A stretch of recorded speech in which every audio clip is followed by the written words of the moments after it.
Grab another scone, grab a cup of tea, coffee. Let's get started. What a great roll-up this morning, and so good to see so many people interested in the efforts for AUKUS.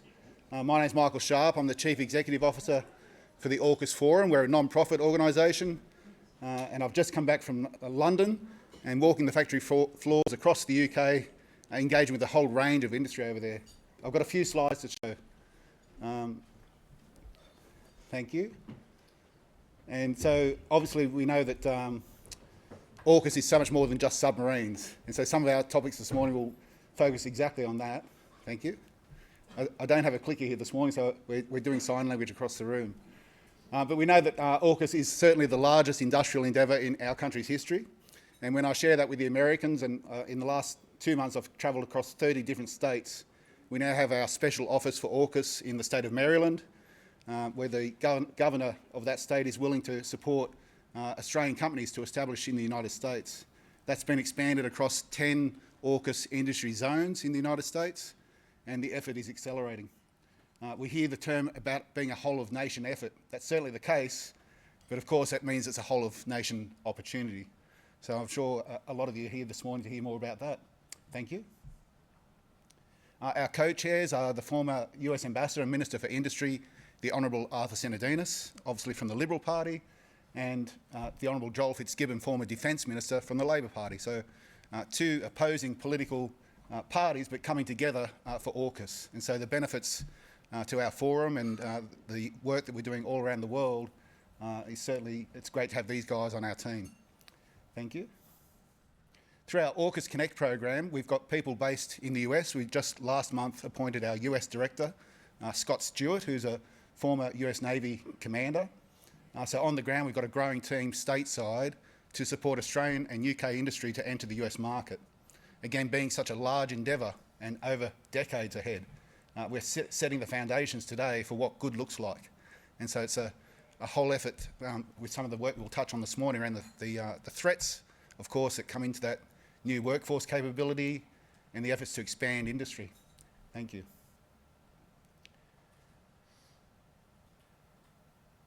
So here that's fine, we've got a couple there. So in Connecticut and Virginia, of course, in Groton is where the Electric Boat have their submarine construction yard. We have an industry zone there working with chambers of commerce and others to work on things like the local skills program. And can we mirror existing programs that are happening stateside here in Australia? Can we create pathways between the three nations that don't exist now but will in the future? How do we smooth that transition? Thank you. And so in Texas, just as an example, we see Elon Musk now has reusable rockets. And I can tell you that in the 1920s, there weren't too many airports around, just as today there's not too many spaceports around. But I'm sure in the not too distant future, with Elon Musk and everything he's doing with SpaceX, anything's possible. And so we've been talking about what would it look like to have this infrastructure from Texas to Tamworth, as an example. How do we move this rocket cargo at pace, again with that lens of decades ahead? And what do we need to manage today around the threat scenario of industries that we're starting from scratch? Thank you. We have a partnership with the United States Bomb Technicians Association. They have over 6,000 members across the United States. They put me in the bomb suit there. It wasn't too easy to move around, not very manoeuvrable, so I wouldn't want to be a bomb technician and trying to do their daily work. But we have Australian technology that is working with this US BTA right now around carbon composite materials. So instead of ceramic tiles in that suit, potentially we could have Australian technology working with US bomb technicians to make that suit more manoeuvrable, but with the same ballistic strength. So think about the potential for Australian research, Australian technology, small to medium enterprises engaging in US networks to grow their business. Again, this is another path forward. But naturally, we have all the threat scenarios that come with that, and that's what we're going to be touching on today. Thank you. Also, it was very hot in that suit, I've got to tell you. So NASCAR, it doesn't come naturally to think about NASCAR and AUKUS, and yet the same things exist. The NASCAR teams are lightweighting their structures to make those vehicles go faster. They're working with research organisations across the states to look at strengthening the cages to protect the drivers. They're doing things with artificial intelligence to make those cars run more efficient. And so we have Australian enterprise that are engaging NASCAR teams using Australian technology. So what would it mean to accelerate, and I mean that literally, accelerate the potential to work with adjacent markets? And this is where I see a big growth opportunity for AUKUS, is to look to adjacent markets. Defence itself can be so lumpy. It can be difficult for contracting to defence if that's all you did. But if we can find adjacent markets, like NASCAR and others, that's the path that I think will strengthen the alliance. Thank you. So again, we're starting complete new industries in Australia from scratch. We do not currently make nuclear submarines in Australia, but we're going to. Equally, we do not make missiles in Australia, but we're going to. And there's nothing small about these programs. We need the skills. 20,000 people for the submarine program. How many people will we need to manufacture missiles in this country? But it's been flagged as a $100 billion investment. So the opportunities are enormous. The transformation will be like we've never seen. The skills uplift will take a lot of effort. But we're all about coming together just as we are here today to say, how do we do it with our AUKUS partners? And so to be in the UK for the last few weeks, in Scotland and England, talking additive manufacturing is a transformational technology that the US Navy have come out publicly and said we need that capability for 3D printing. And we've got some great Australian researchers in that field. We've got some terrific startup companies doing additive manufacturing. And we want to push them forward into the AUKUS Alliance to say, look at what we can do together. And so the opportunities will keep growing. Thank you. So all new industries and building partnerships. So fantastic to have Arthur and Joel on board. We also have Lieutenant Colonel Jasmine Diab, former Australian Army officer, also a fully qualified nuclear engineer. And so just nuclear alone, we need to build a nuclear industry, a missile industry, a submarine manufacturing industry from scratch. And when you have that lens of decades ahead, what can we do today to smooth that path, to accelerate that path forward, and make this all happen as efficiently and effectively as possible? And I think it's incumbent on all of us to build our networks, to introduce new people to the possibilities, and that's what we do at the forum on a daily basis. So you see a lot of our work going on the LinkedIn platform. I know a lot of you here, we're all connected on LinkedIn, such a tremendous application these days. But please engage more. We're really grateful you could join us here today in Canberra. This week we're on our AUKUS to Avalon program. So we're heading to the Avalon Air Show via Albury-Wodonga, so regional Australia. On the right there is the Mayor of Banana Shire Council, Councillor Ned Ferrier. Banana Shire Council is in Biloela, near the port of Gladstone, a major port. They have a power station, they have 4 coal mines, a gold mine, and a very large ammonia plant. And so this region is saying, well, if it's going to take a whole-of-nation effort, we have this engineering expertise from the mining sector, from the power generation sector. We've got young kids getting out of school and don't want to have to move to Brisbane. How can we build a workforce and build industry in regional Australia? So we're heading to Albury-Wodonga this week on our way to the Avalon Air Show. We've already got 70 people registered from Albury to come to this workshop and understand what are the opportunities with AUKUS. And so I know that this will only grow because, again, the opportunities are huge. Thank you. It's now my privilege to introduce Jennifer Parker. As I said, I was in London last week and in the US a few weeks before that. When the news came through, I was in a meeting, I think it was in Connecticut. We've got our operations director, Kathy Krimmer, here. Kathy, I'm sure we were in Connecticut when the news came through that the Chinese warships were off the coast of Sydney. And so I was in a room like this and people had nudged me to say, did you see this news? And it had just happened. But one of the first people I turned to was Jennifer Parker. If you're not following Jen on LinkedIn or Twitter, you should.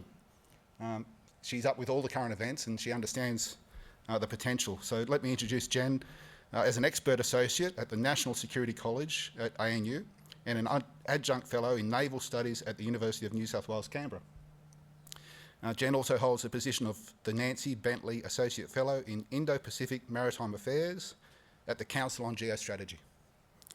Jennifer hosts and produces the weekly Maritime Matters podcast, the Australian Naval Institute's Saltwater Strategist podcast, which is focused on Indo-Pacific and maritime affairs. She's published in a number of major Australian newspapers. I'm sure a lot of you read it. and regularly featuring the Australian and international print, digital, radio and TV media. We see you everywhere, Jen.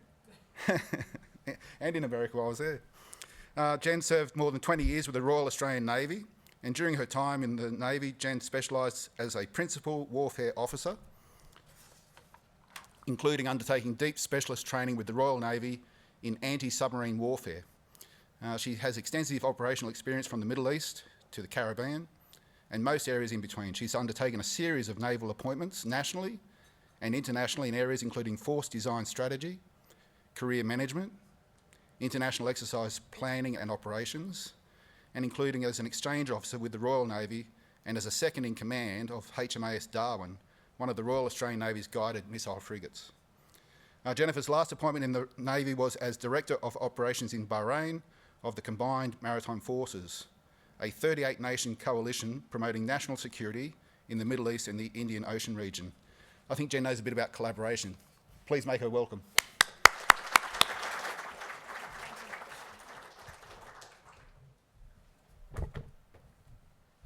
Look, thanks so much, everyone, for being here, and thank you very much, of course, to Michael and AUKUS Forum, and also to MPS for convening today for what I think is an incredibly important discussion.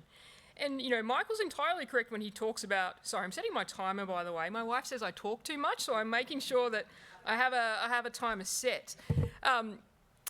AUKUS is a national enterprise, and I think, you know, I find it challenging every morning when I wake up and we see news article after news article saying AUKUS should be cancelled, AUKUS is this, AUKUS is that, AUKUS is warmongering. And I think really the answer to that is we actually need to explain more about what AUKUS is and why it's important to Australia, because clearly, you know, I mean, there's some people who are always hate investment in defence, and that's fine. But clearly, there is much of the Australian public that still needs to understand why we're going on this journey. And I think if you look around the world right now, you can see why we are going on this journey. Australia has been very lucky as a middle power to benefit from the end of the Cold War and what that meant for the multilateral system.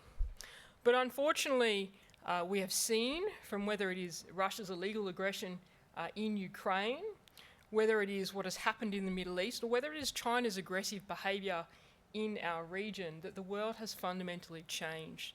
And what that means is that reduction in investment in defence that Australia took as a peace dividend at the end of the Cold War is no longer prudent to protect our national security. And Mike mentioned the circumnavigation of Australia of the Chinese warships. Look, that was interesting. Certainly, I think, drummed up in Australia in terms of the threat. Chinese warships have the right to navigate down here. We navigate much closer to their coast, and we do gunnery firings much closer to their coast, and I have done those. But it does send a message in terms of their capability, how the region is changing. And make no mistake, as much as they have every right to do that, it was to send a message to Australia about their capability and about our vulnerability. So given all of that, it is a real honour to be here today to talk about AUKUS. Now, I know we're talking about insider threats. I'm actually going to talk about AUKUS in the broad and really AUKUS Pillar 1. And the reason I'm going to do that is actually when you think about what has been happening and what has been in the media, I think there's a lot of kind of addressing facts and breaking down some of the tropes around AUKUS, which is really, really important. I think it is important that we're here today to talk about insider threats, and I think about Mike Burgess's annual ASIO Threat Assessment that he delivered in February this year. And he talked about AUKUS. He said that it will be, and I just clicked my amazing iPad and lost my page. Right, I don't want to get Mike Burgess wrong, right? So what did Mike Burgess say? He said, AUKUS will remain a priority target for intelligence collection, including by countries we consider friendly. ASIO has identified foreign services seeking to target AUKUS to position themselves to collect on the capabilities, how Australia intends to use them, and to undermine the confidence of our allies. By 2030, the submarine project matures. AUKUS is obviously more than just submarines, but intelligence services are more likely to focus on foreign interference to undermine community support and engagement for the enterprise. And certainly it is important in a democracy such as Australia that we have robust debate about AUKUS. And there are good arguments for and against, right? But I think we also need to be careful about being factual about some of those debates and be cognizant about what Mike Burgess was saying in terms of there are foreign intelligence services that are actively trying to undermine community cohesion on AUKUS. So where are we with AUKUS, right? Are we on track? Should we be cancelling? I saw Senator Shoebridge quoted in the ABC this morning saying, scrap the thing, we can't rely on the US relationship. Well, I think we should be proud of ourselves as a country in terms of what we have achieved to date. Now, of course, AUKUS is a very ambitious national enterprise. It is not just a defence project. It's not the most ambitious that we've ever done as Australia. And I think as Australians, you know, with our culture of tall poppy syndrome, we have a view that everything is impossible and everything is unachievable. Well, that's certainly not the case with AUKUS, and we've achieved a lot since it was announced in September 21. One of those key milestones was 2023, when the US got through their Congress, the National Defence Authorization Act. They actually authorised the sale of Virginia-class submarines to Australia in the 30s, with a caveat that the President at the time in 2029 would have to agree. It also authorised a lot when it comes to reducing barriers around export controls. In August 24, we signed a treaty on AUKUS between the three countries. And I don't know anyone here in the room is a lawyer, but getting three people, let alone three countries and three governments, to sit down and agree the contents of a treaty is no mean feat. And I think that should be taken as a signal that they are all committed, right? Because they're all invested partners, because they're all getting something out of it. From a personnel perspective, we have had Australian naval personnel conducting training in the US and in the UK, and we have defence industry personnel working, for example, at Pearl Harbor, understanding about maintenance and safety regulations when it comes to nuclear-powered submarines. On the maintenance perspective, we have achieved a submarine tendered maintenance period in September 24, where we had a US nuclear submarine come to HMAS Stirling. Now, it was pretty basic maintenance that was conducted by Australian sailors, but when you think about the US and how they deal with nuclear-powered submarines, it takes a lot for them to trust another country to do maintenance. In fact, there is nowhere else where they do that maintenance. So I think it was a huge step in terms of the trust in Australia. And of course, when you're dealing with that maintenance, you're also dealing with the safety regulations, what happens if something goes wrong, etc., etc. So I highlight those things, and obviously I should mention also the submarine industrial strategy that was released in early March. I highlight these things to say that actually we have achieved a lot. And I haven't even gone down the harmonisation of export controls that will really assist AUKUS Pillar 2 and those kind of things. Now, does that mean that AUKUS is not risky? No, of course not. All defence projects are risky. This is much bigger and much more complex. But it does mean that we do seem to know the risks at this stage, and certainly we are as a nation trying to treat those risks. Now, on the subject of risks, the thing that gets the Australian media very excited in the last couple of weeks is the Australia-US alliance. And I did have a piece, a slight plug, embarrassing plug, but I had a piece in the Sydney Morning Herald, if you're interested in my more detailed thoughts about this. It was in Saturday's paper, talking about where we are. Now, it is pretty jarring for Australians, whatever your ideological bent, to see some of the things that the US, who is our most significant security partner, no offence to New Zealand, they're important too, but the US is our most significant security partner, doing some of the things that they are doing, right? It is jarring to see intelligence stopped to Ukraine and military support. And in fact, that intelligence being stopped did result, most likely, in the largest loss of civilian lives in Ukraine this year, 2 weeks ago. These things are jarring, of course. It is jarring to see the Vice President of the US stand up and lecture Europe on values, and it is jarring to see comments that not necessarily supporting Russia, I think that's a little bit misrepresented, but not criticising Russia either. The question is, what does all of that mean for the US-Australia alliance? And what does that mean for our trust in the US on AUKUS?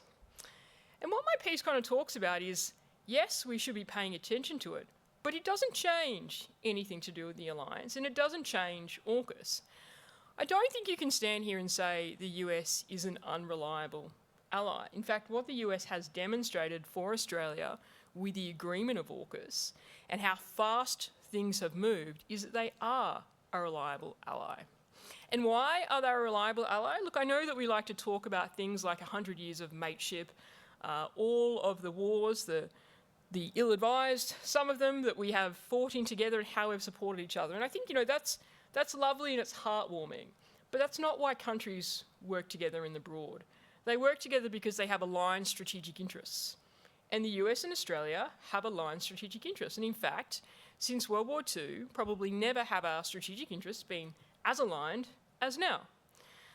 The region is incredibly important to the US economy. The US is the largest foreign direct investor in Southeast Asia, for example. And when you think about the growing aggression of China in the region, you think about the US equities and you look at the geography, Australia is very important. Now, we're important for a number of reasons, and I don't mean to diminish the 100 years of mateship, but as our values, or depending on your ideology in Australia, start to potentially diverge from some of those that seem to make the press from the US, we need to remember that we are strategically aligned, and the US has supported us on many occasions. Now, that doesn't mean that we shouldn't look after ourselves in terms of self-reliance. Of course, we do need to look at our own investment strategy. When the alliance with the US was agreed in 1951, there was never a view that Australia would be a vassal state or would delegate all of our defence responsibilities to the US. That was never the intent. The intent was that Australia would be able to undertake certain operations to protect itself, but was part of a greater US alliance. So I actually don't see anything in what the US has done with Europe, and bearing in mind, the US has actually been telling Europe that they need to increase defence spending and they need to be responsible for conventional defence of Europe for over 25 years. And actually, I found a quote from Condoleezza Rice in 2000 that says, much more politely than what Pete Hegseth and J.D. Vance have said, that Europe must become responsible for their own conventional defence. So that has been a trend for a long time, and it doesn't have a reflection on the relationship with Australia, in my view. But I'm happy to be challenged on this in questions, and I will leave time for questions. Well, what about the tariffs? And last week, I was asked on radio to answer a question. Senator Lambie had said that because tariffs have been placed on Australian aluminium and steel, we should close Pine Gap. Now, you can imagine my response to that one. It was quite diplomatic, which is strange. I'm born in Broken Hill, so diplomacy was not something I was born with, but it's something I have learnt. We need to keep things in perspective, okay? Yes, the US is changing. Yes, their economic policy is changing. Their foreign policy is changing, right?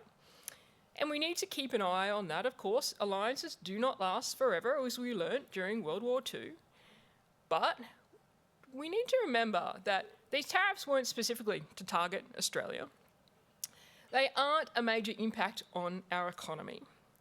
And considering things like responding by closing Pine Gap or cancelling AUKUS, which I've seen politicians say in the last 7 days, is unreasonable and undermines our defence. And I think those are the kind of comments that, I've certainly tried in the last week to really push back on with facts, right? Everybody's entitled to their opinion, but if we say we're in the most significant strategic period since World War II, then we really can't be talking about undermining our greatest security partnership with the US. Now, what has the US administration said about AUKUS though? Because, there's all these concerns, they're not making enough submarines, what does that actually mean? Well, all of the comments so far have been really positive. Now, we do know of the new US administration that they're not necessarily aligned on all points, right? But we have seen Marco Rubio talk about AUKUS as almost a blueprint for defence capability collaboration. Now, I'm not sure they're talking about... That's my thing telling me to shut up. I'm not sure they're talking about sharing nuclear-powered submarine capability with other countries, but they're saying that they can't do things by themselves. And to achieve the advanced technologies that they want, they do need to collaborate. So I think that's a tick. Now, a lot of people have said, yeah, but what about Elbridge Colby? Elbridge Colby's probably going to be confirmed as one of the senior people in the Pentagon, and he's said negative things about AUKUS in the past. What he's actually said is, if we can't get our submarine industrial base to the right number, then maybe we can't support it. But interestingly, in his confirmation hearing in the Armed Services Committee that has been much misquoted in Australia in the last 2 weeks, what he actually said is, yes, that's a consideration. However, I think the policy of the United States government should be to do everything we can to make this work, right? So I think you can't get any more ringing endorsements of AUKUS than that. Now, what about the question of risk? So I've mentioned some of our achievements. I've mentioned, the question about has the US change on economics and foreign policy undermined our alliance and AUKUS? But there are other risks, right? And I think when we talk about risks, the question isn't, are there risks? Of course there are risks, right? It's ambitious. The question is, do we know the risks, and are those risks being treated? And you've got to say, when you think about the risk, whether it be the financial risk, whether it be the workforce risk, whether it be the investment of the international partners we're working with. Those risks are known, they're in the newspaper every morning, and they are being treated right now. Now, does that mean they won't change in the future? No, of course not, right? But it does mean they are being treated. Now, before I kind of close up, I just want to touch on one final risk, which is thrown at me all the time, which is, yes, but what about the US submarine industrial base? And the question here is, can the US produce enough Virginia-class submarines to be able to sell, not give, sell Australia 3 Virginia-class submarines in the 30s? And this is an important question. We know that the US shipbuilding and submarine industrial base has been flagging for a long time. All of their submarines and all of their ships are delayed. When it comes to the submarine industrial base, they are trying to achieve the production of 2 Virginia-class submarines a year. They're currently at about 1.3 or 1.6, depending on who you look at. I'm not sure you measure the 0.3 of a submarine, but either way, that's where they are. But nobody has ever said that if they don't get to the 2, that they would not sell submarines to Australia. So what are these numbers about? Because this is obviously often missed in the, well, they're not at 2, we're not getting submarines. The production of submarines, attack-class submarines in the US, is about the idea that the US wants to have 59 attack-class submarines by 2054. That is the force structure they think they need, given the threats. And it is acknowledged that if there was a conflict in the South China Sea or Northeast Asia, that submarines would be critical to that. But if they have 56, not 59, but they have access to HMAS Sterling, which halves the time of a submarine to get from their west coast to the South China Sea, so say that's about 14 days. Probably about 9 days from HMAS Sterling, maybe less, depending on what speed you're willing to go at. If they have a country that beyond the 30s is an ally of them who's managed to develop their own sovereign submarine industrial base working with the UK, if they have access to Australia through the bomber force rotations, the other force posture initiatives, as a logistic base to project forward, which most of our key bases are out of a lot of the key medium-range missile envelopes of China, are they in a better position than they would have if they undermined AUKUS, stopped Australia's submarine capability, which is kind of what would happen for a period, but they had 59 versus 56 submarines? And I think when you talk about the debate like that, it does seem a little bit odd that people are focused on 1.3 versus 2. Now, of course, Australia is trying to work to uplift the US submarine industrial base, and we've seen that payment this year. Anyway, I think I'll wrap it up there because Mike's standing. Well, I think I've got 7 minutes for questions, so I will wrap it up there. See, my wife is right, I do talk too much. But look, thank you very much. Hopefully what I've tried to demonstrate there is some of the discussion in the last couple of weeks about the US administration, the alliance, what that means for AUKUS. Important discussions, but they kind of miss the bigger picture. So I think we'll go to questions. Are there any questions? A round of applause for Jen, please. Thank you. And we do have a few minutes for some questions, so please. Over here, yes. Or feel free to debate, by the way. If it's not a question and it's telling me I'm wrong, that's also okay. I might be taking you up on that. So thank you very much for your talk. Very interesting. I suppose you take a very optimistic view of the reliability of the US. To me, one of the things I think we've learned, or I've certainly learned in the last few weeks, is in the end a lot of things come down to the personal whims of the US president. And therefore, for all the strategic arguments, and it makes sense, I suppose the question is, would you acknowledge that actually at the end of the day, we run a serious risk that the president has to personally sign, yes, it's okay to send these submarines in the 2030s, and it could come down to the whims of whoever's president and how they're feeling that day. Look, thanks so much for your question. Sorry, can I just confirm your name, what organisation you're from? Yeah, my name's Rajiv Shah. I'm from a consultancy company called MDR Security, and I'm also a fellow of the Australian Strategic Policy Institute. Yeah, right, thank you. No, I think that's a really important point. Actually, I do think we actually overestimate how much power the US president has. And I know you're going to scoff at that, right? And we've seen this flurry of executive orders, which is about a strategy of actually trying to distract everybody whilst they do some internal things, right? In terms of acknowledging whether it's important for the US president to support AUKUS, of course it is, right? He got over the line because President Biden supported it. But at the same time, just going back to that evidence base, you say I'm optimistic. I'm not optimistic. I'm not optimistic on a lot of things. But I like to base my arguments in evidence and facts, right? And that's how I do my risk analysis. Where are we and what is changing? So where are we right now? Right now, we're in a position where the US president has said that Australia is incredibly important. His staff that he appointed, right, have said that AUKUS is incredibly important, right? And we're seeing that through the actions that they're doing.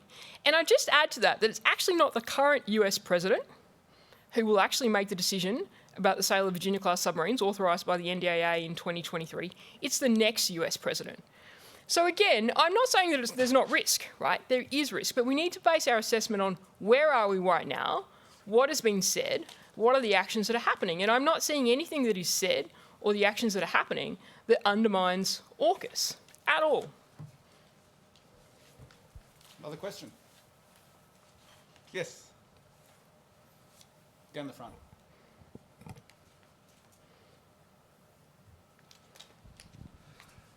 Thanks, Jen. Nick Tate from, I'll go ANI. You didn't talk about AUKUS Pillar 2, the poor cousin. I was just wondering if you wanted to just do a very short bit on AUKUS Pillar 2. And I think I've been listening to the grumpy strategist too much, sorry, lately, but there's been a little bit too much on, there's been a bit on countries that rely on the US also rely on things like ensuring the missile system or the systems behind the missiles, etc. work, and that's potentially at threat. And we are at the back of the queue in purchases of things like missiles and the like because there are other priorities. Do you want to just talk in the broad on that? Yeah, Sorry, no, thank you. Look, very large. Look, I did focus on AUKUS Pillar 1 because I actually do think that is our biggest challenge, right? In terms of AUKUS Pillar 2, look, AUKUS Pillar 2 is it's something that has not received the amount of investment that it probably needs. So people say, show me your budget and I'll tell you where your priorities are. And for Australia, that is kind of the answer for AUKUS Pillar 2 now. Now, that doesn't mean that we're not doing some good things, certainly in the autonomy or remote controlled space, but we're not doing enough. I do think one of the key achievements has been certainly the work towards the export controls, and we've seen that go through all three governments. And I'd be interested actually in terms of the SMEs in the room, whether they think that they're actually seeing that pay dividends in terms of reducing their burden in terms of the things they need to apply for in paperwork. In terms of reliance on the US for exquisite technical capabilities, look, I've always been of view that any prudent medium power that wants a degree of autonomy should diversify some of their defence acquisition, right? And not just because your ally might change their mind, but because they might get busy in a conflict and their production lines might be dedicated to something else. So I think that is prudent. I do think people are overstating, and I think you're referring to the UK Trident missile, which is their nuclear missile, and their dependency on the US to actually be able to maintain that. Look, that's a decision the UK made a long time ago. I don't think that the UK should be questioning US commitment to that, because it is very much in the US's interest that the UK maintains a nuclear capability, and that is their only nuclear capability. On the question of GWEO, though, look, I'm not an expert in guided weapons explosive ordnance. I've fired a few, but I'm not an expert on them. But what I would say is that Australia has a very capable defence industry. And when you look at some of the case studies of other medium powers around the world, there's actually no reason why we shouldn't have more independence and autonomy in the GWEO space. There's no reason Australia could not design, for example, and build its own missile. Now, it couldn't do it tomorrow, but in the future, and other medium powers have done that. So I think that we should be much more ambitious in that space. I think that what we've done in the GWEO program so far and what's been agreed to be built in Australia is not going to be game-changing in the event of a crisis or conflict. They are not, GMLRS, for example, is not the missile that you are going to be seeing used most frequently. It's your standard missile 6s, it's your standard missile 3s, and your standard missile 2s. So I think Australia needs to work with the US and encourage them to allow those kind of capabilities to be built in Australia, but also develop our own industry where we can produce our own missiles. Great. Please thank Jennifer Parker. Thank you. Thanks, hopefully that was what we wanted. So much opportunity, so much going on, and Pillar 2 in particular, where I was in Upper Barrow in Finesse, talking to people from BAE and other companies. A big drive is for additive manufacturing. And so the technology and the risks that come with that, sending diagrams to be able to print in other regions, how to protect the CAD drawings. A whole heap of work going on there. But another member of our advisory board is Professor Veena Sahajwala, one of our nation's leading engineers out of UNSW Sydney. So how do we get her technology to work with the Brits? We visited Imperial College London, spoke to a great range of professors there. But then to talk to the US Bomb Technicians Association, a great camaraderie of people there. And we mentioned one of our members, a company called Ruex, out at Burke, right in outback Australia, red dirt country where he literally blows shit up. That's his terminology. And when we shared that with the US bomb people, they said, we can work with that fella. And so if we're going to build these new industries and we need testing ranges, we can do all these things in Australia. So I'm looking forward to it all. We have a great panel today, and so grateful for MPS to bring us all together here. People Security and Risk Management. Let me do a few introductions. Because for over 35 years of security vetting experience, this group have worked for the federal government, the MPS People Security Risk Management team, some of them gathered here today, have partnered with US-based clinical psychologist and former intelligence officer, Dr. Eric Shaw. And are we seeing Eric yet? He's coming in here. There's Eric. Welcome, Eric. Whereabouts are you? Are you in DC? I am in DC, thank you. Well, welcome to Canberra. Thank you. Dr. Eric Shaw, to develop innovative and highly interactive insider threat and security awareness training. Now, the purpose of our panel discussion today is to bring experts together and stakeholders to explore strategies for identifying, mitigating and preventing risks, and we've heard a bit about that, haven't we? Posed by insiders such as employees, contractors or partners who may intentionally or unintentionally harm an organisation's operations, their data or their security. And I had the opportunity to have a great dinner last night where we spoke about a few examples of that. So this is a current threat, but it will be with us for decades. So again, how do we set the foundations today? And we'll only do it together, especially when you're talking across nations. So let me introduce Dr. Eric Shaw, who's joining us in DC, as we just heard. He is the founder and CEO of Insider Risk Group and has over 30 years of consultation experience to commercial organisations and the national security community. He's the author of The Critical Pathway to Insider Risk, the analytical framework widely used by the Australian government and security and insider risk teams worldwide. Please make Eric welcome. We're also joined here today by Matthew Curtis. Matthew, welcome. Matthew's a leader in the security profession, a registered security professional. He's deeply involved in the development of national and international security standards. Matthew's was a member of Australia's diplomatic corps for over 20 years and advises national and corporate leaders on national security governance, management and intelligence matters. This encompasses national counter-terrorism arrangements, critical infrastructure security, transport security and national security decision-making. You're a busy boy. In December 2024, Matthew and a team of Standards Australia's security and resilience experts authored a world-first international standard. There's a lot of numbers here. 22340. That's the one. So Australian standards, right? So we're developing new pathways. And we've got I'll never forget it. We've got the people in the room here today to talk on exactly this. So please make Matthew welcome. Tracy Mitchell and Karen Bradley, thanks for dinner last night. It was a real treat to hear some of the stories. They both established MPS in 2006 to uplift the standard of personal security across Australia. As one of the first outsourced vetting providers in Australia, they have worked with 20 different government departments. Wow, that's something. It's challenging. And agencies, including the intelligence community. Since centralisation of vetting services in 2010, MPS has grown to become one of the largest external prime panel vetting providers for the Australian government, assessing over 70,000 security clearances. Good work. Prior to MPS, Tracy commenced with then Defence Signals Directorate as a positive vetting officer before being promoted to the Attorney General's Department to manage Australian security vetting services. In 2004, Tracy was seconded by the Prime Minister and Cabinet to develop and establish the National Security Hotline with the Attorney General's Department. For the past 2 years, Karen has been overseeing the new MPS People Security Risk Management team, who have developed a principle-based people-related security framework that focuses on human behaviour and decision-making. The team's also developed comprehensive security and insider threat awareness training, along with an intensive insider threat practitioners course. to help organisations protect critical assets, mitigate the risks posed by insider threats, and foster a culture of security-conscious employees and contractors. We're going to need that. You know, it's a privilege to walk the factory floors in places like Glasgow and little towns around Sheffield, but they're all wanting to be a part of this AUKUS endeavour, but the threats are alive and real, and we need to manage that process, and certainly the team here at MPS are on that pathway. So please welcome Tracy and Karen. Tanya Jeffress. I'd like to introduce Tanya, who has over 30 years' experience operating in various security and governance executive roles across the public and private sectors.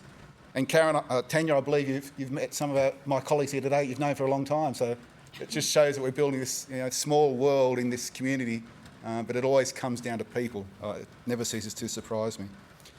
Before joining MPS as their licensed Chief Security Consultant and Trainer, Tanya worked in the Treasury, Workplace Relations and Defence Industry portfolios for the federal government.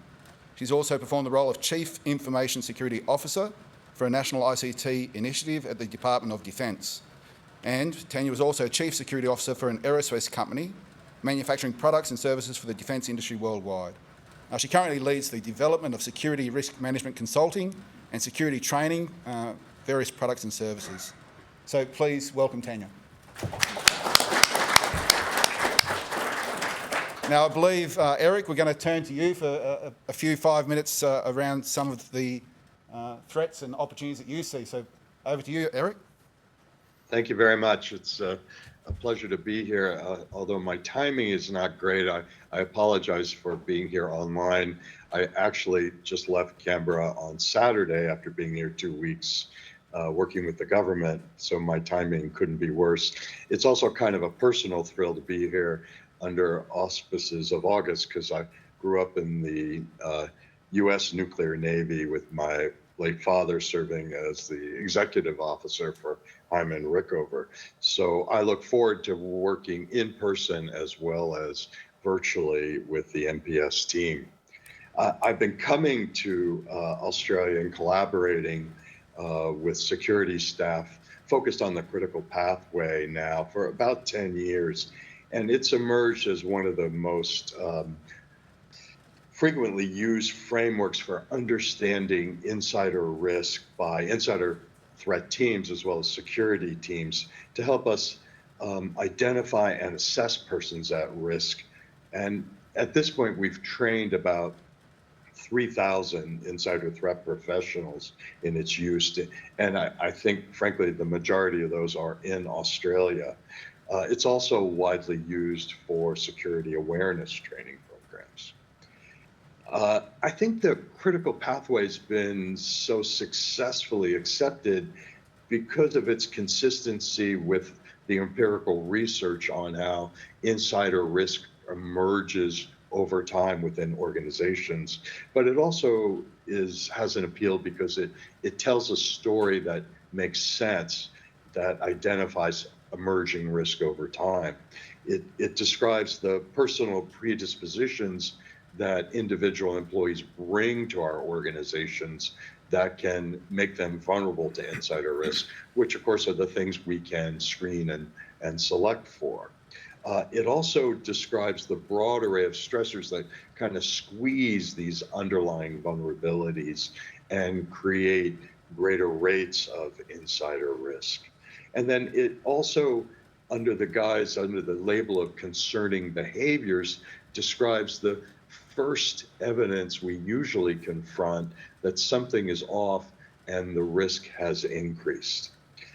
Unfortunately, we also have spent a fair amount of time looking how management and coworkers can, in their action or inaction, escalate risk versus mitigate it. And then we've also spent a lot of time looking at what happens when an employee breaks bad, when they're starting to plan, recruit, or commit insider risks. And then the final component of the pathway, it needs to explain those people with multiple risk factors who never go all the way down the pathway. We call these mitigators. And those are the things that save us from treading to the dark side. Well, The information on the pathway is broadly available within vetting and security circles. The Insider Risk Group's the only organization that's been doing certification in the pathway worldwide, and we were extremely excited to team with MPS on providing broader training in it because they've been certified in our introductory and our advanced training programs. They have extensive experience in the classified vetting area. They employ registered trainers, and they've had for years their own internal training institute. So we're very excited about that teamwork. We're also happy to offer a number of analytical tools to insider threat professionals through this training program, especially what we call the Critical Pathway to Insider Risk Index. And that helps analysts rapidly identify risk factors and provide an overall risk score, which can help internally prioritize resources, but also really facilitates communication with peers about a case and a risk profile as it evolves or as it's hopefully mitigated. Finally, because the critical pathway is widely accepted within the Australian government, new programs that are adopting the training can be assured that their methods will be recognized and compatible with current best practices. And I'll try to stay out of the virtual way and turn it back to you guys. You can't see me nudging up to you, Eric, can you? No. Thank you very much for that. Matthew, we might turn to you if you want to share a few insights, uplifting the security resilience of Australian industry and other factors around that. Yeah, that's working. Thank you, Doctor. That was very, very interesting. And thank you, Jennifer. I guess just quickly to start, 22340, the new international standard, and since Christmas, or since the end of last year, the new Australian standard, because it's been adopted identically as an Australian standard, much like 31,000, well, exactly like 31,000 risk management has been. That was about protective security, obviously, and I won't try to explain that here because we all know what it is. But happy to talk about it if you wish in discussion. But one of the great things about a standard is that it is there for all. It is there for any organisation, and there will be a growing need for it, and I guess a growing informal obligation, possibly formalised in references to law and in policy, to adopt its principles for all organisations. So it's a great opportunity for the private sector and other sectors outside of government, but upon which or upon whom government is increasingly reliant, as in AUKUS. It's a great opportunity for them to get it right, or to have a pathway ahead of them to enable them to do so, to grow their maturity. In terms of insider issues, I'm one of the many, I presume, but I've felt very lonely as a consultant, and prior to that, in my role as in foreign relations, that insider risk was something which was sort of better not talked about. The number of clients I've had as a consultant who looked at me with that whimsical mystery on their face when I said, well, what about your insider risk? Well, what do you mean? Oh, well, hostile foreign intelligence attack. That's going a bit far, Matthew. That's a bit crazy spy stuff. And I've heard serious clients, very senior clients in the private sector and the public sector say that, and you've just got to sort of grin and bear it and write a useful report, which hopefully will be adopted. No longer. We live in this troubled geopolitical space that Jennifer expertly outlined. For what it's worth coming from me, I'm not a geopolitical expert, but it was pretty good. We live in that troubled space, and it's a gift in a sense, because it means that the community has to increase its discipline and increase its ability to understand these matters. Just like the broader community has to increase its discipline to protect itself and all of us from disinformation. We have to seek the truth, and we have to deal with it the best way we can. And as another forensic psychologist who I know, Dr. Lorraine Sheridan in Perth, Eric, you may have heard of her too. Yeah, you're nodding your head. She's the real deal. That's good. It's all about the people, she says, and I couldn't agree more. It's all about the people. It's all about the people that you are able to put your policy and process to accept that they are who they say they are. They're people of integrity, and they're loyal, and they're able to be trusted. Whole range of policy and procedure around that, which organisations in this room and across the board are simply going to have to start doing properly or doing better. It sounds a bit schoolmasterish, but you've just got to do them. And critically, for me, the standard 22340 is around, and indeed the PSPF, Australian Government Protective Security Policy Framework, is a governance piece. Organisations have to adopt governance structures that enable, in my view and my words, a single point of truth for security risk. There has to be a person in every organisation, one person, who is able to front the board, front the CEO, front ministers about the risk of my organisation. And where all paths lead on physical security, personnel security, trusted insider, information security, and the management, the understanding and management of those things, and the due diligence processes in place to manage them. It's a governance piece. Once you've got the right people in those roles, you're in a position then to move forward.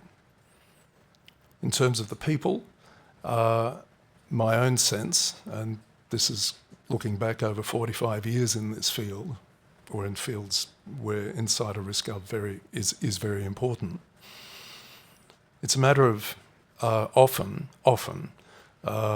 and Dr. Shaw mentioned this, making sure that these risks are not exacerbated by management and leadership activity and failure. Traitors are so very often people who act at the outset with vengeance. Vengeance in relation to a grievance, vengeance in relation to some sort of an ideological point, but often it can be grievance. Well, often is grievance, which typically is mismanaged and exacerbated. This doesn't go to security. This goes to politeness, good behaviour, culture of managers, good leadership, good communicative, collaborative, compassionate management. That's a culture. That's a top-down thing that has to be cultivated in organisations. Because that's where the rubber really hits the road in terms of trusted insider. Yeah, you can have a police check, you can do that, tick the box, go on, and you haven't done it yet. What happens is a culture in which colleagues, work colleagues, managers and leaders are able to approach one another and have a clear-eyed discussion over insider threat and this change. We're a bit concerned, or I might be a bit concerned, what are we doing about it? And this is the thing when you start to consider the whole of nation effort, Yeah. and our partnership with local government councils or SMEs who've never worked for defence before, suddenly going to start bidding on projects or collaborating with others to look for defence opportunities. I think things are changing rapidly and we all need to adjust. And again, with that lens of decades ahead and setting foundations today, I think that's a good way to look at it. So thank you, Matt. That's some great insights. A bit long-winded. No, it's good because we're going to take questions as well. So get your questions My wife ready. says I talk too much too. But Tracy Mitchell, you've spent your whole career protecting Australia's national security, 70,000 vetting processes plus. What an effort. But you've also shared some case studies last night, but there's one in particular here, the landmark case, is it Jean-Philippe Wispolari? Wispolari. Okay, I was close. You were So close. would you mind sharing some insights on that? Well, first of all, thank you all for coming. It's been a pleasure to host this event. We've been looking forward to it for so long and getting it organised and the sleepless nights, and as the girls will attest to shortly. I will get to Wispolari, but just a little on my background. I'm only 37 years, so I'm lagging behind Matthew, but getting there. I don't think I'm going to catch you though. I think I'll retire before you. My husband also says I talk too much, so throw something at me if I'm waffling, please. 7 years ago I started, and I've had 3 different types of roles within the public sector. I've worked in intelligence as a vetting officer, undertaking high-level security vettings at the PV level. In that space, I then became an investigator. I investigated along with one of our intelligence organisations and some of my cohorts, the Loyal Regiment of Australian Guardians. Has anyone heard of them? Dead silence, okay. That was a group of individuals, and the reason I'm bringing them up is it was such a huge insider risk threat that it wasn't remotely funny. 30 years ago, as Matthew said, people didn't say anything, whereas nowadays they wouldn't have got off the ground without somebody spilling the beans.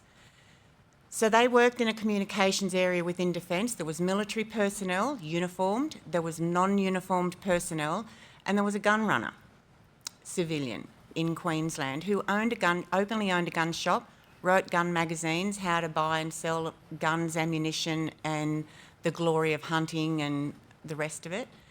They got together and they formed what they called the Loyal Regiment of Australian Guardians. And during that time, they were running training camps on how to use weapons and how to take down the government of the day out the back of Burke. One of our intelligence organisations found out about it, not through somebody inside telling. So they found out about it through another means, and we investigated it and stopped it. But their intent was to take down the government of the day, and they were fairly well through their planning before the intelligence organisation stepped in and stopped it. These days, one would help with the amount of people that talk about insider risk, that train, that do everything, that wouldn't have got to this point that it got to. Wispolari was doing what he was doing openly within the comms area. He got through his personal vetting because people didn't speak up. You can only do so much from a security vetting perspective. If people lie and your referees lie and everyone else lies, then there's a distinct possibility that you will get through a process. But what you won't get through is your ongoing behaviour. And that's why it's imperative that we do this is a continuous process. You don't get a clearance, get the rubber stamp and move on. It's a continuous process. And because of that, and because of the training that we're implementing, and the training that that we've been doing for the last 30 years, and the pushing out that this is important stuff, people are your biggest risk. Yes, you've got people coming and trying to access our information, but people are behind that. You've got the Prime Minister, the Governor-General, people that run our country. People can target them because the housemaid can get into their bedroom and shoot them. It's easy if they're not vetted and if they're not cleared properly. You've got all these people that can do damage. So if you don't manage your people, the risk increases. So Wispolari was, he decided he was going to sell his information to the Singaporeans, and so contacted them, got it all organised, and got arrested in America when he landed. And that was only because of the cooperation between 3 government agencies. Pappas was another one. He fell in love with a prostitute, gave her documents for her to sell so that she could get out of the game. Russians recently, husband and wife came across, basically to infiltrate the government.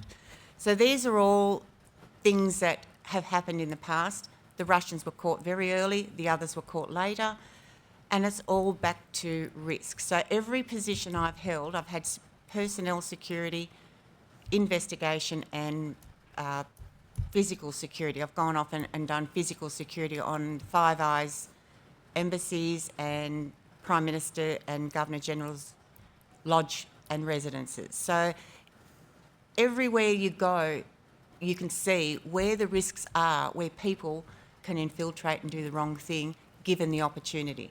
So it's really important.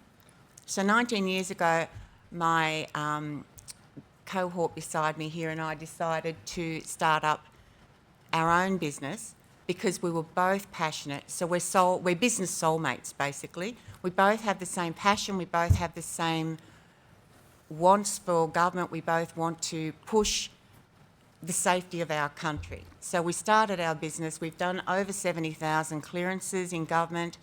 I don't want to remember how many personally I've done, but I remember saying that if anybody gets to the age that they were born in 2000, I'm walking. And now I think they're up to 2005 or 6. Yeah, so it gets a bit scary. So I've had 37 years. Karen's had at least 22 years. Tanya's had 30 years. Our CEO up the back's had 15 years, thereabouts, or probably more. So, and our other cohorts have had lots of experience as well. So when you put us all together, we've got buckets of experience, which leads us into being able to, one, set up MPS and do security vetting for government and being one of the major primes, and now set up insider risk, which I'll throw to Karen about because she has just spent 2 years with Tanya setting this up, promoting it, getting it to where it is. And it's an incredible new company that we're very, very excited to launch today. Thank you, Tracy. That's great. Please thank Tracy for that. Certainly some great experience here, and we've had some great conversations over the last few months in the lead up to this, but there's a lot more we're going to be doing. And when we start talking about things, programs like our AUKUS Passport, the ability to have workforce transition across the three nations, that's a work on foot. So there's plenty we're all going to be doing together. It's a great time to be here with both of you. But Karen, maybe if you get a chance, and I know you've got a lot to cover, but might be an opportunity to talk about the PwC case study as well, might be useful. But over to you. Okay, thank you. I'm going to be relying on a few notes because there's important points that I don't want to miss. So thank you as well all for coming. Over the past 2 years, we've been investing research and development into helping to combat people-related security risks. And it's part of our commitment to a safer and more resilient Australia.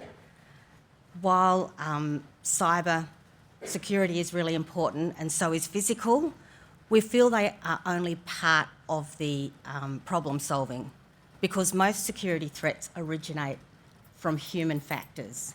And so our aim is to put the human element front and centre today.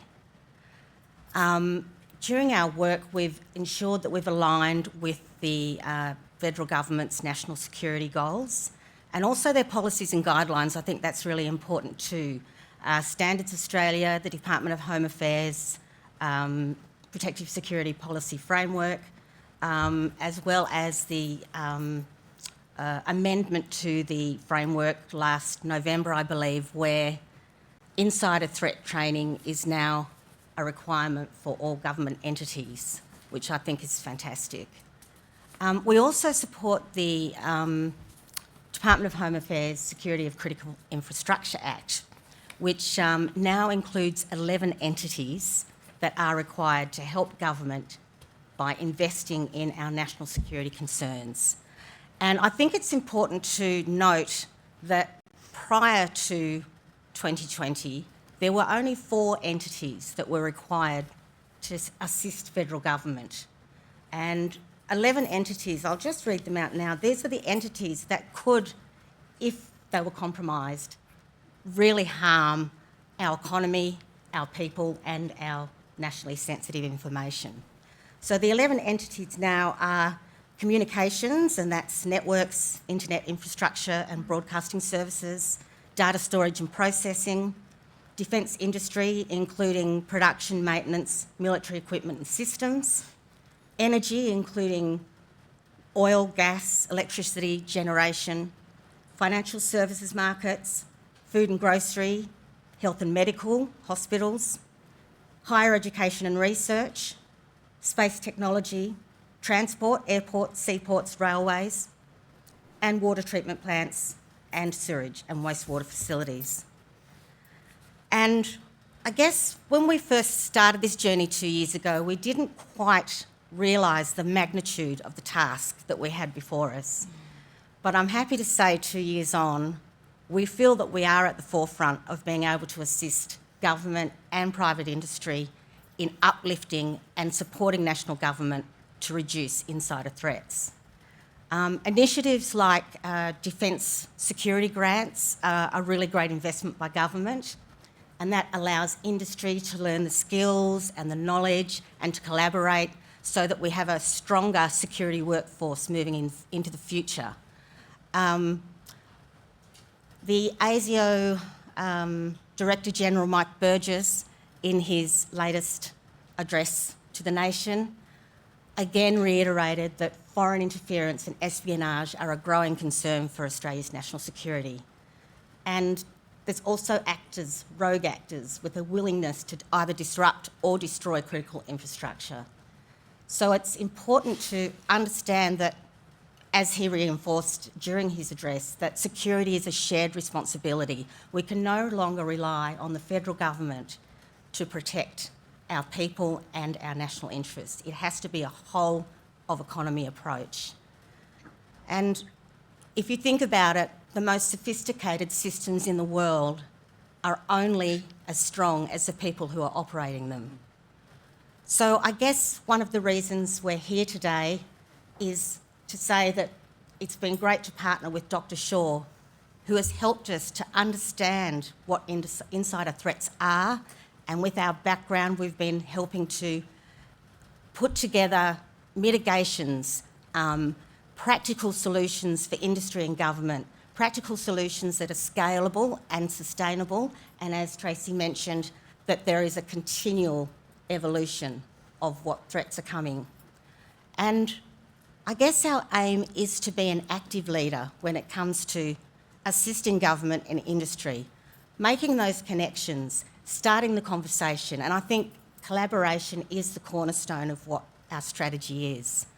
I think together we can start to create more discussion around insider threats and also to come up with some really great initiatives that will help not only government but industry support and connect their assets, as well as protecting Australia's national security. Thank you.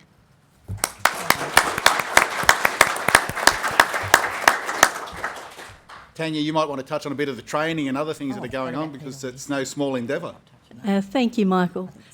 For those who know me as a person, I don't speak a lot. I'm very quiet. So lucky for everyone, I'm bringing up the rear and it will be quite quick. I did work for a number of years as a CISO for a defence ICT initiative.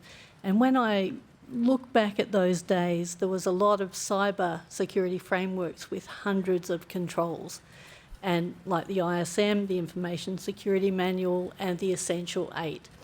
But what I did realise during that tenure was that it was only as strong as the people behind it, or the team of people that were willing to go out and actually implement every one of those controls. So coming across to MPS, it was a great journey because I was able to use my governance experience developed in the APS, the experience I developed as a CISO for an ICT initiative, and really hone in on that gap, the people skills gap. We did do some industry consultation. We had many conversations with industry when we started this journey. We spoke with companies from the communications sector, from the health sector, from the defence sector.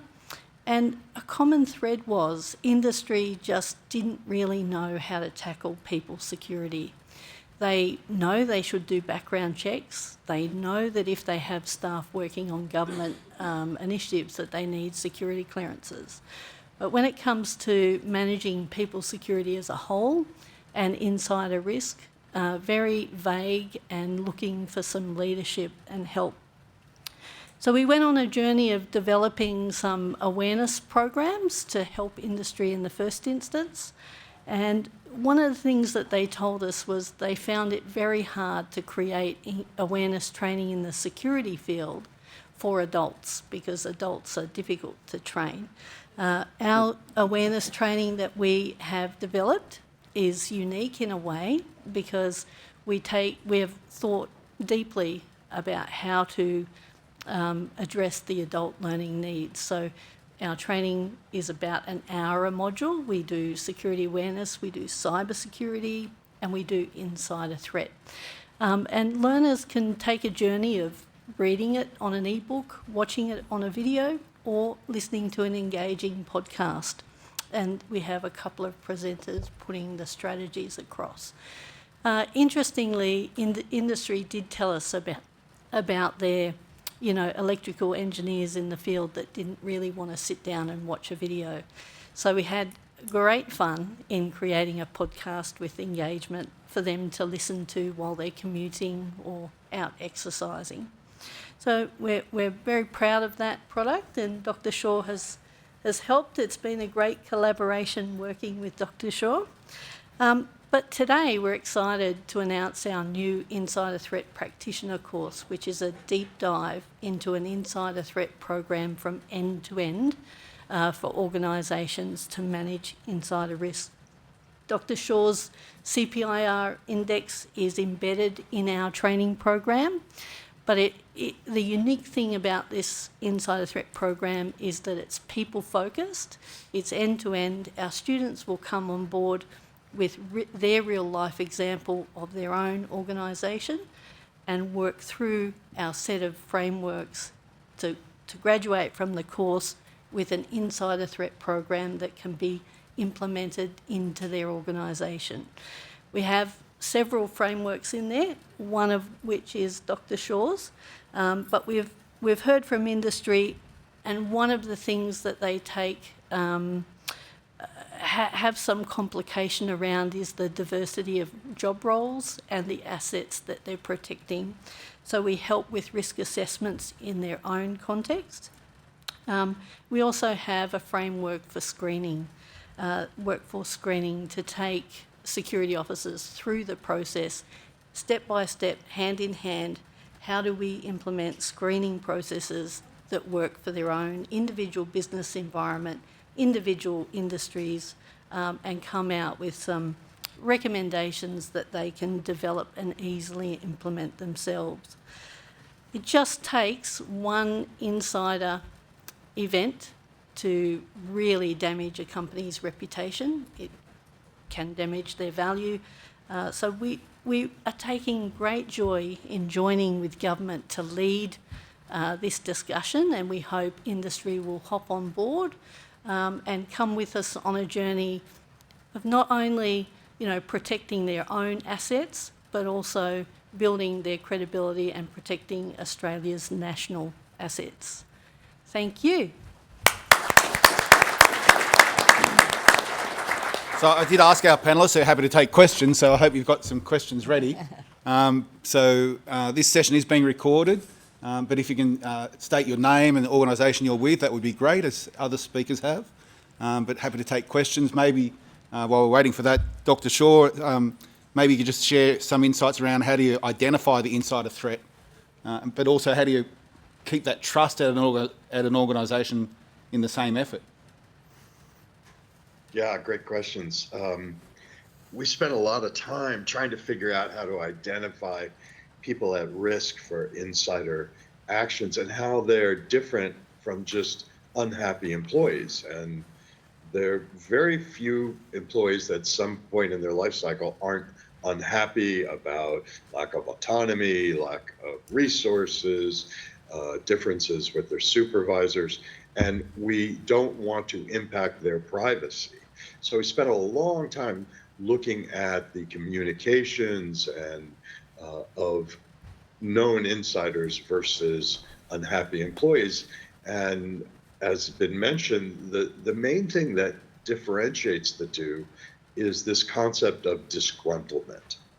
And so very similar to what was mentioned before in terms of grievance, but we have algorithms that kind of measure this compared to a peer group, and we operationalize it in terms of levels of anger, blame, and victimization.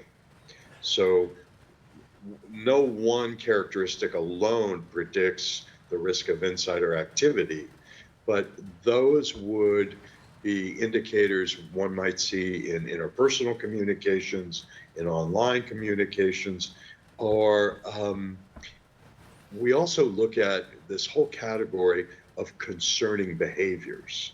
And concerning behaviors in the pathway are violations of norms in the most simple sense, rule violations, violations of interpersonal behavior. And those concerning behaviors are incredibly important because of the first sign we're likely to detect that something is wrong and that risk has increased. They're also vital because as we track these thousands of insiders over time, we find that these initial concerning behaviors may foreshadow the form of the future insider attack. So I don't want to take up too much time, but good. Concerning behaviors is what we look at first. So some great experience here in the room and in Washington. Thank you, Dr. Shaw. Questions? Over here. There's a microphone coming to you. Hi, my name's Laurie. I'm from the ANU Defence Institute. Question here with regards to insider threats within the university sector. Have you given any consideration to what that might look like and what a framework might be, and does your framework apply to that? You take that, you go.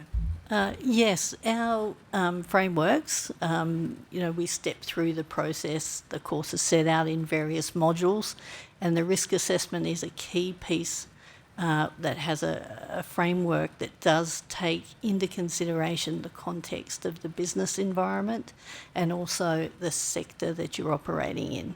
But what we see is that, in our pathway, the role has its own risks associated with its assets that are related to the organisation.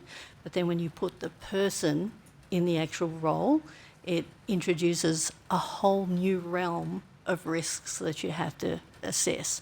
And along with, so we've got our suite of frameworks for going through that will apply to the university sector, and Dr. Shaw's CPIR framework that sits alongside that as a module in the course.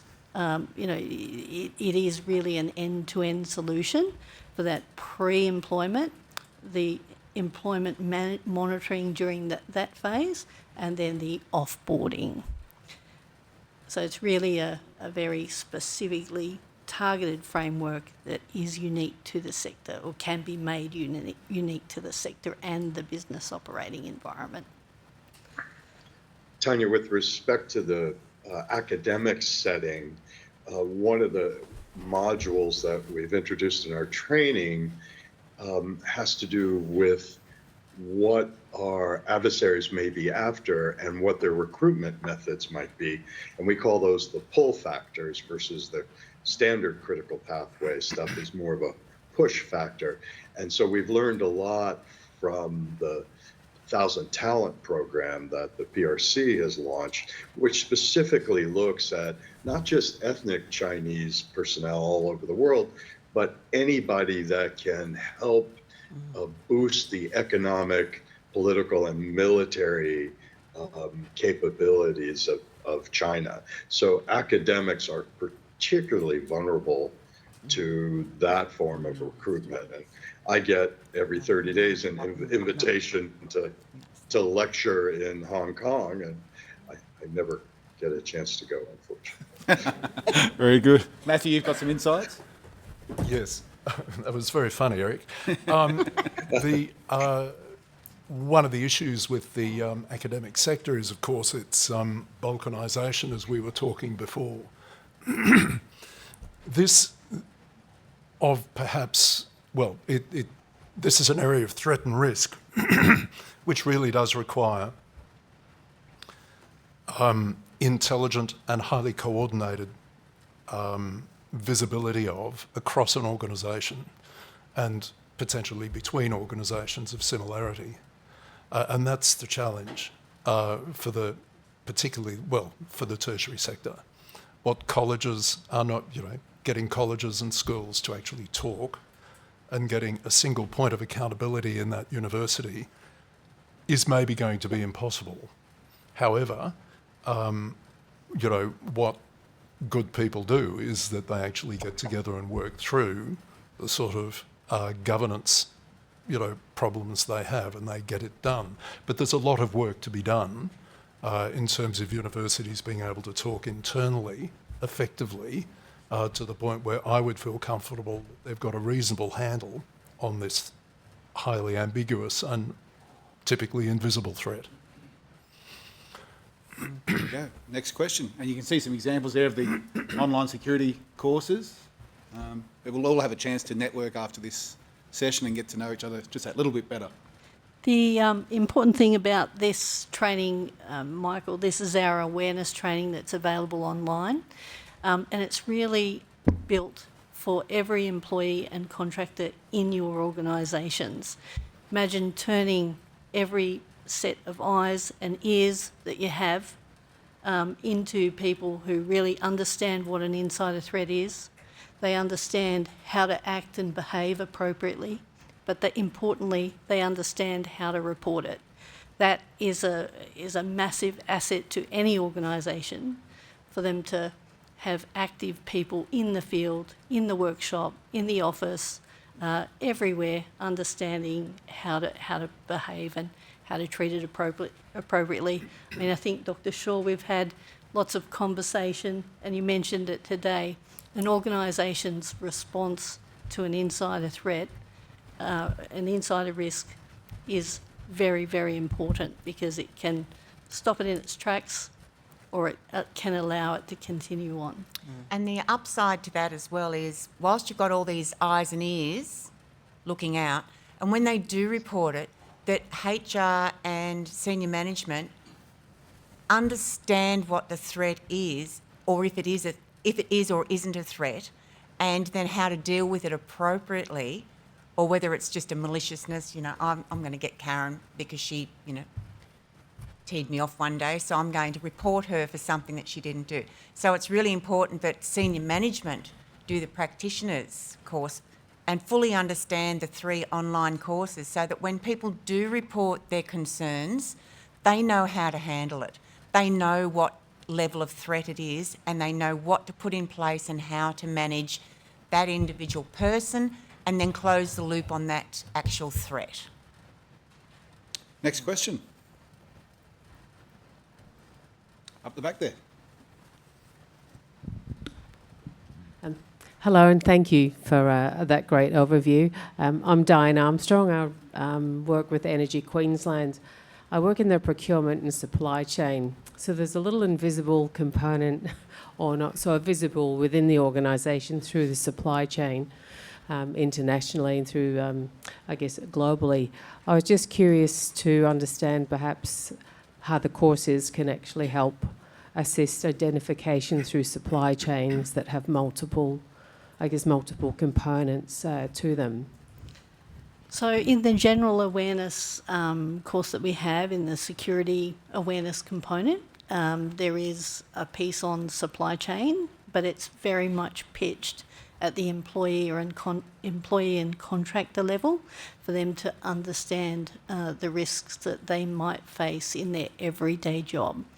In the practitioners course, we delve much deeper into how a security practitioner, and that may be a CEO or a security officer, an insider threat officer, you know, how they should work across their supply chains to mitigate the risks.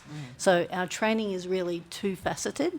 We have programs that support employees and contractors in their everyday work environment, but we have our new course that's coming out today, which is aimed at practitioners and helping them work through with our frameworks the various stakeholders that they come across in their daily job and how to assess the risk focused on that.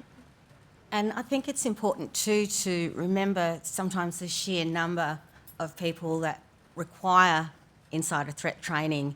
What we've aimed to do is to make it, you know, easy and scalable because it is automated.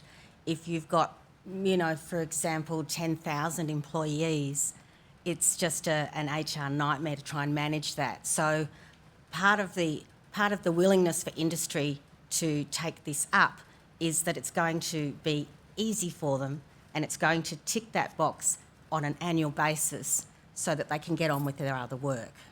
We do issue, you know, certification badges for LinkedIn or their social profiles, and we do issue a certificate of completion after every course, so that can be recorded as part of their compliance exercises. And we thought, Michael, we were talking about the badges in relation to the AUKUS Forum. I think particularly for your supply chain, it would be a great thing to have as part of your AUKUS wallet.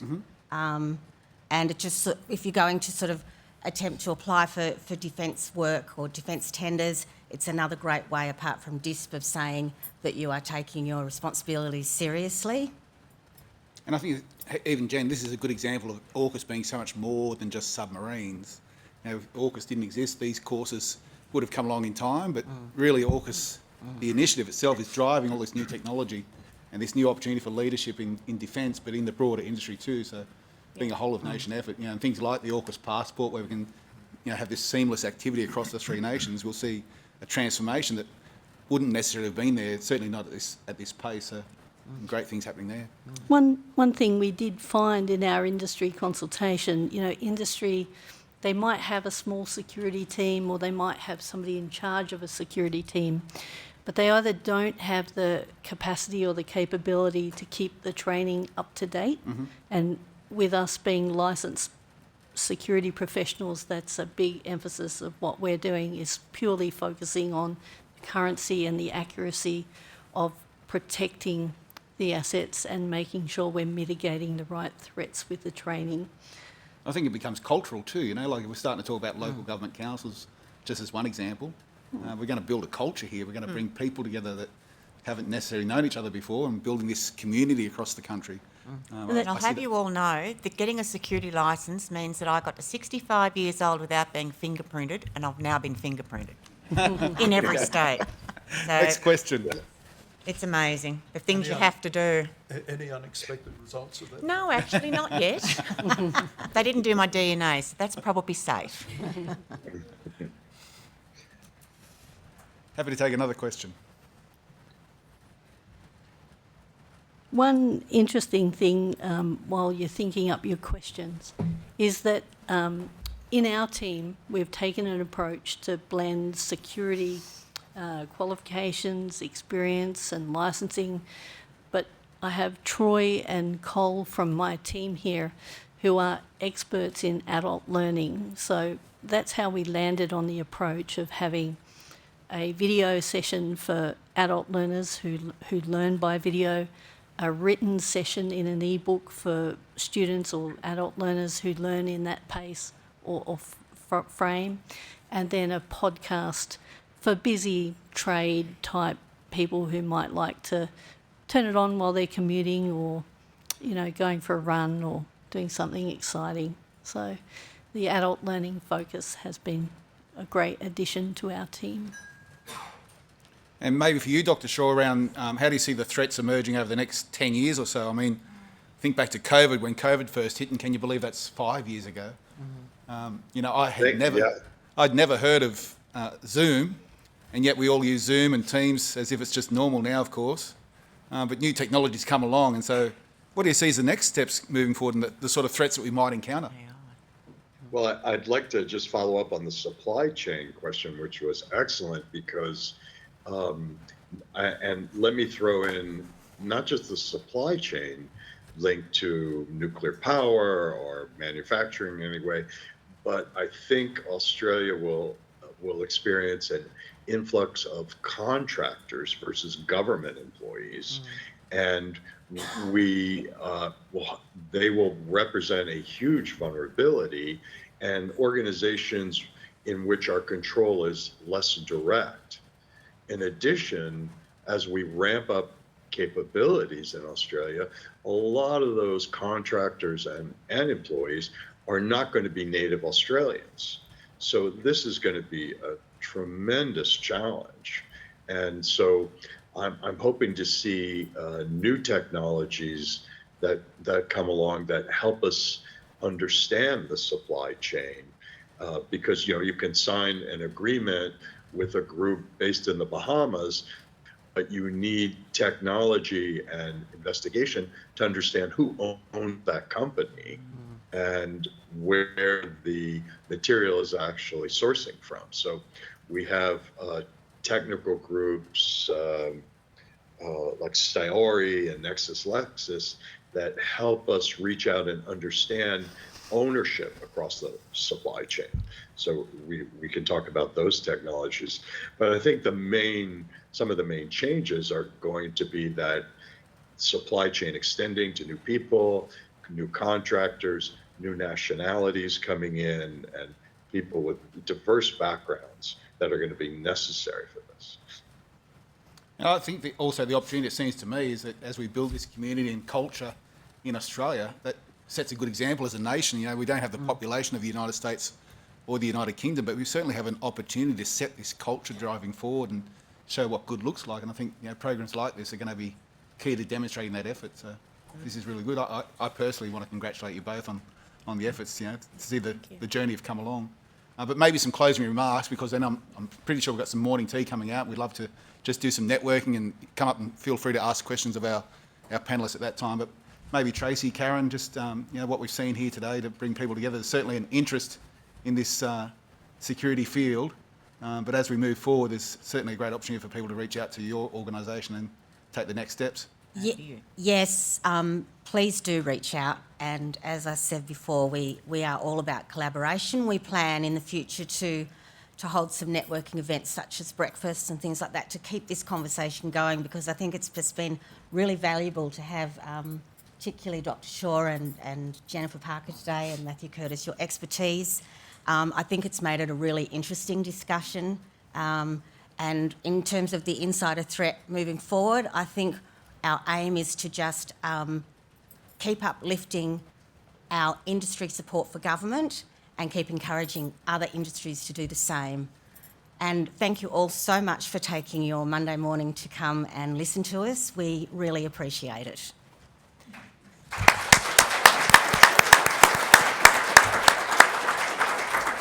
Just as a final note, insider risk and insider threat is not going anywhere.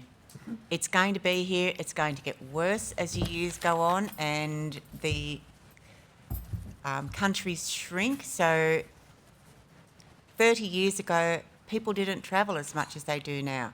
Now people travel internationally constantly and consistently. Kids backpack, whereas 30 years ago, a few kids backpack. Nowadays, everyone backpacks.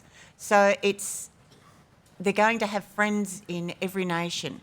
They're going to have contacts in every nation, and this insider threat is not going to go away. So please contact us, or if not us, just be aware of insider risk. Protect our country.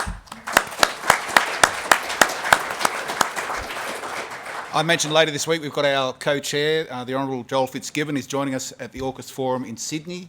That'll be UTS at Broadway. Please feel free to come along to that. You can register online on our website. I want to thank Jennifer Parker for joining us here today, and thank you for your keynote. Remember, you can follow her work on LinkedIn or Twitter, and there's certainly a hive of activity happening, as we know. Can you please all again, Karen? I just wanted to say, also on behalf of MPS, we want to thank Michael and the AUKUS Forum team. If you're in industry and you haven't joined AUKUS, we would highly recommend it. We've been to a number of free conferences in Sydney that have been fascinating, and they're also supporting us in our journey, so keep that in mind. But thank you so much for travelling from Sydney to be with us. It's good to be here. Please thank our panellists. We might break, come and have a cuppa and come and talk to our panellists. Now. Thanks for joining us. Yeah. Try. Thank you, Eric. Thanks very much. Thanks, Eric. Thank you, Eric.